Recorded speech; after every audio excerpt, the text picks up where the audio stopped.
Hürmetli vatandaş, bugün Çislağa 2022 yıl 8. ayının 3. günü vaziyet doğrusunda umumi karakterlik leksiyonu sözlep bulduk. Endi sizler kişilep tayyorlagan leksiyalarımızı sözleymiz. Bugün Allah halısı bunu bir-birlep tor bite koyup birimiz.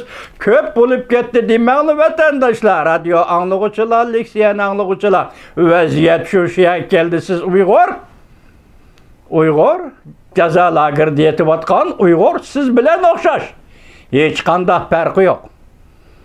Şöndünüz mü? Siz erkinlikte yaşavatsız o Uygur ceza lagerinin içinde aç kosak yetip capa çekip atıdı. Şundayle.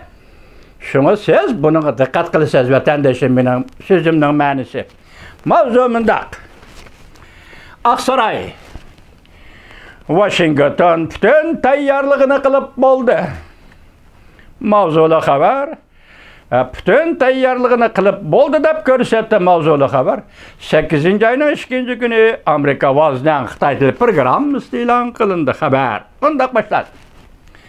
Aksaray Davlat Bexatarlik Komiteti bayonotchisi endi ular to'liq ism endi keldi.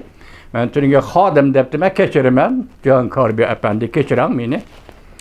Aksaray Davlat Bexatarlik Komiteti bayonotchisi John Kirby 8. ayning 2. günü mundaq ko'rsatdi. Beijingdan Amerika Qo'shma Shtatlar Davlat Majlisi Avam Palata boshlig'i Nancy Pelosining Tayvanga kelib ziyorat qilishiga qandaq inkos qaytirishi bizdan kutgan yerimizdagidek bo'ldi. Washington Beijingning yana davomli, balki uzungacha shunday inkos qaytirishiga to'liq tayyorlik qilib qo'ydi.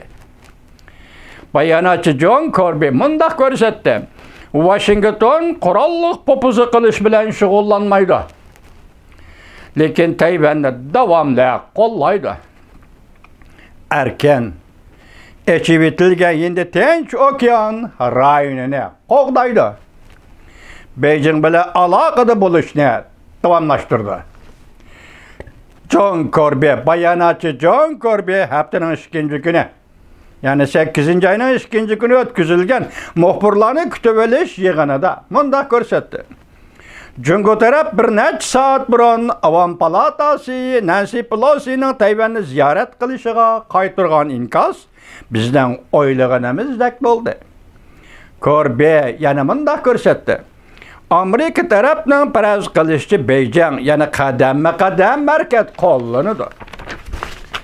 Avam Palata boshlig'i Nancy Pelosi o'ltirgan maxsus aeroplan 8. ayning 2. günü kechda Songshan aerodromi qo'ngandan keyin Jungo Tashqi ishlar ministerligi bayonot e'lon qilib, Nancy Pelosi bir Jungo siyosatiga xiloflik qildi deb aybladi. Xinhua xabar qilib bundaq ko'rsatdi.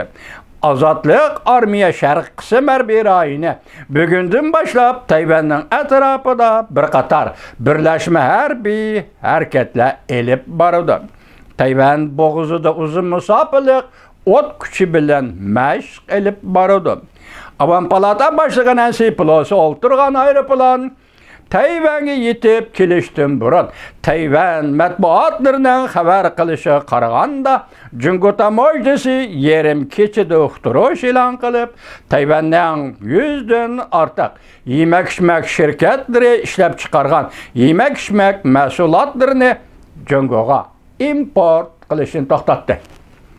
Bayonotchi John Kirby yana mundaq ko'rsatdi. Avam Palata boshlig'i Nancy Pelosining Tayvanni ziyorat qilishi Amerikaning uzundan berigi siyosatiga uyg'on.